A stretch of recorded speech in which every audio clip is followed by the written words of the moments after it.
إن الحمد لله نحمده ونستعينه ونستغفره وأشهد أن لا إله إلا الله وحده لا شريك له وأشهد أن محمدا عبده ورسوله أما بعد فأعوذ بالله من الشيطان الرجيم بسم الله الرحمن الرحيم الحج أشهر معلومات فمن فرض فيهن الحج فلا رفث ولا فسوق ولا جدال في الحج وما تفعلوا من خير يعلمه الله وتزودوا فإن خير الزاد التقوى واتقون يا أولي الألباب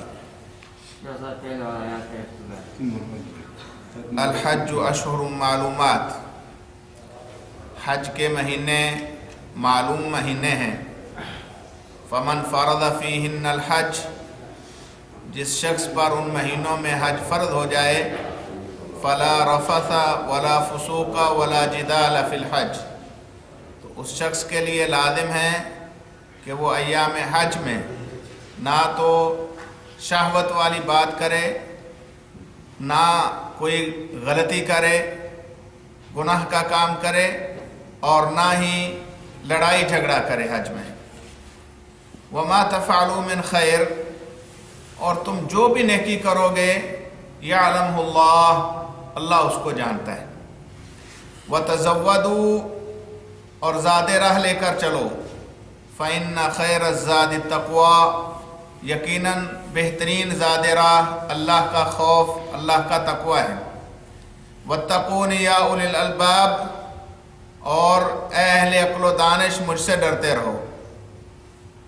اس آیت میں اللہ ذوالجلال والاکرام نے سب سے پہلے تو حج کے مہینوں کا تذکرہ کیا۔ الحج اشہر معلومات، حج کے مہینے معلوم ہیں۔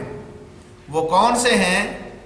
ان میں شوال، ذوالقعدہ اور ذوالحجہ کے پہلے 9 دن یا 8 دن۔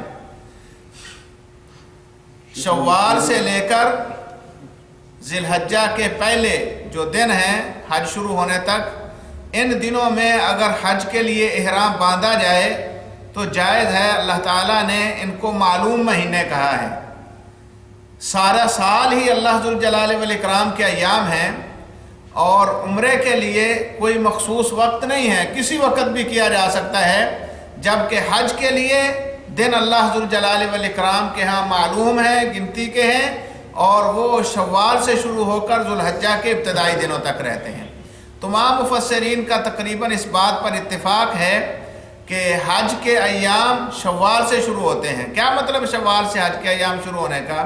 یعنی اگر کوئی شخص شوال میں حج کی نیت کر کے احرام باندھے، حج تمتع کرنا چاہتا ہے تو وہ حج قران کرنا چاہتا ہے یا حج افراد کرنا چاہتا ہے، کسی لیے بھی اگر وہ احرام باندھ لیتا ہے 1 شوال سے، تو پھر اس احرام کے ساتھ یا اس عمرے کے ساتھ وہ حج کر سکتا ہے۔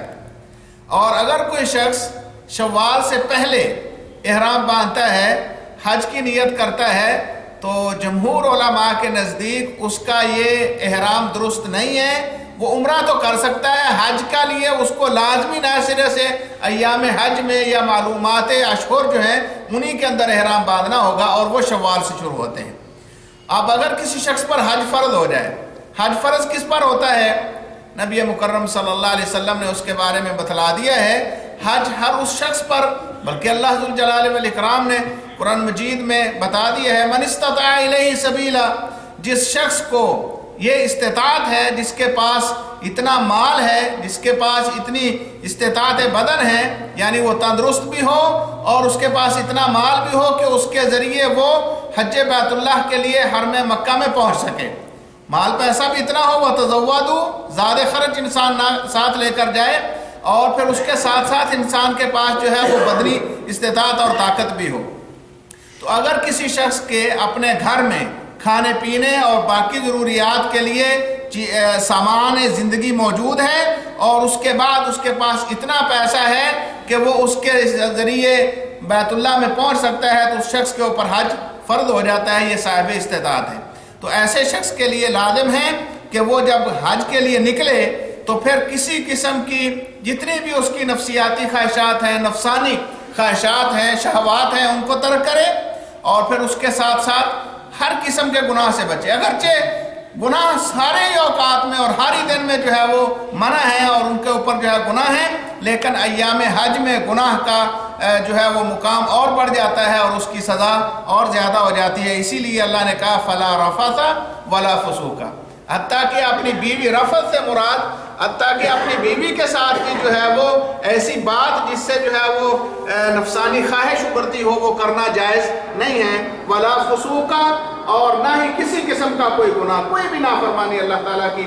ولا جدال، اور لڑائی جھگڑا بھی نہیں ہے. حتیٰ کہ بعض مفسرین نے تو لکھا ہے کہ اگر آپ کے ساتھ آپ کا کوئی غلام ہے، آپ کا خدمتگار ہے، اس کو ڈانٹنا بھی جو ہے وہ ایام حج میں ولا جدال کے زمرے میں آتا ہے، اس کو بھی ڈانٹنا جائز نہیں ہے. چاہے جائے کہ انسان دوسرے کسی شخص کو جو ساتھ جو ہے وہ لڑائی جھگڑا کرے.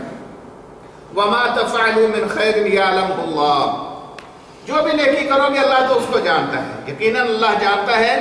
نیکی کے کام یہ ہیں کہ انسان اللہ کو راضی کرنے کے لیے، اللہ ذوالجلال والاکرام کی خوشنودی کے لیے اس کے حکموں کے مطابق عمل بجا لائے. لہذا تمہارا حج اللہ کے ہاں اس وقت قابل عمل ہے یا قابل قبول ہے جس وقت خالص اسی کی جو ہے وہ رضا ہو اور اسی ذوالجلال والاکرام کو راضی کرنا مقصود ہو. وَتَزَوَّدُوا فَإِنَّ خَيْرَ الزَّادِ التَّقْوَىٰ.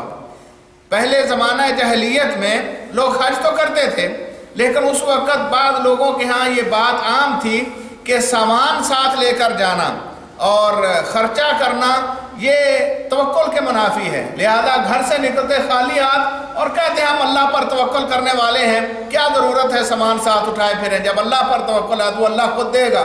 اور پھر جب وہاں کسی بستی میں یا مکہ میں پہنچتے پھر لوگوں سے مانگتے پھرتے، یار میں بھوکا ہوں، حج کے لیے آیا ہوں، مجھے کچھ جو ہے وہ سامان دے دو، پیسہ دے دو. تو اللہ ذوالجلال والاکرام نے کہا کہ اصلاً توکل کا معنی یہ نہیں ہے کہ انسان خالی ہاتھ نکل پڑے. جیسے کہ پہلے بھی کئی دفعہ میں نے یہ بات ذکر کی ہے، انسان اسباب کو اختیار کرے، اسباب اختیار کرنے کے بعد پھر اللہ ذوالجلال والاکرام کے اوپر معاملہ چھوڑ دے، یہ حقیقت میں تقویٰ ہے. تو اللہ ذوالجلال والاکرام نے توکل اسی کو کہا ہے. لہٰذا اپنا سامان کھانے پینے کا، ضرورت کا ساتھ لے کر جاؤ، اور یہ بھی یاد رکھو فَإِنَّ خَيْرَ الزَّادِ التَّقْوَىٰ. یہ سامان جو تم ساتھ لے کر جا رہے ہو یہ حقیقت میں تمہیں اللہ ذوالجلال والاکرام کی نافرمانیوں سے اس وقت بچانے کے قابل ہوگا جب تمہارے دل کے اندر اللہ کا خوف بیٹھا ہوگا. تو اللہ کا ڈر بھی اپنے دل میں پیدا کرو، اور یہ بہترین زاد راہ ہے، کیونکہ انسان کے پاس اگر اللہ کا خوف انسان کے دل میں ہے تو وہ جہاں بھی جائے گا اللہ سے ڈرتے ہوئے معاملہ کرے گا، اور اللہ ایسا شخص جو اس سے ڈرتا ہے اس کے لیے سبیل اور راستے جو ہے وہ پیدا کر دیتا ہے. لہذا اللہ نے کہا کہ اللہ ذوالجلال والاکرام کا خوف دل میں رکھنا یہ بہترین ذات ہے. وَاتَّقُونِ يَا أُولِي الْأَلْبَابِ، اور اے اہل عقل و دانش تو مجھی سے ڈرتے رہو. یقیناً اللہ ذوالجلال والاکرام کا ڈر یہ وہ عظیم چیز ہے جس کے ذریعے دنیا کی اصلاح ممکن ہے، اور خاص طور پر ایام حج میں اللہ ذوالجلال والاکرام نے جو چیزیں تمام امت مسلمہ کے اجتماع کی صورت میں ہمارے سامنے رکھی ہیں اس کے اندر اور زیادہ لازم ہو جاتا ہے کہ انسان اللہ ذوالجلال والاکرام سے ڈرتا رہے. اللہ سے دعا ہے اللہ ذوالجلال والاکرام سمجھنے اور عمل کرنے کی توفیق نصیب فرمائے. وآخر دعوانا ان الحمد للہ رب العالمین.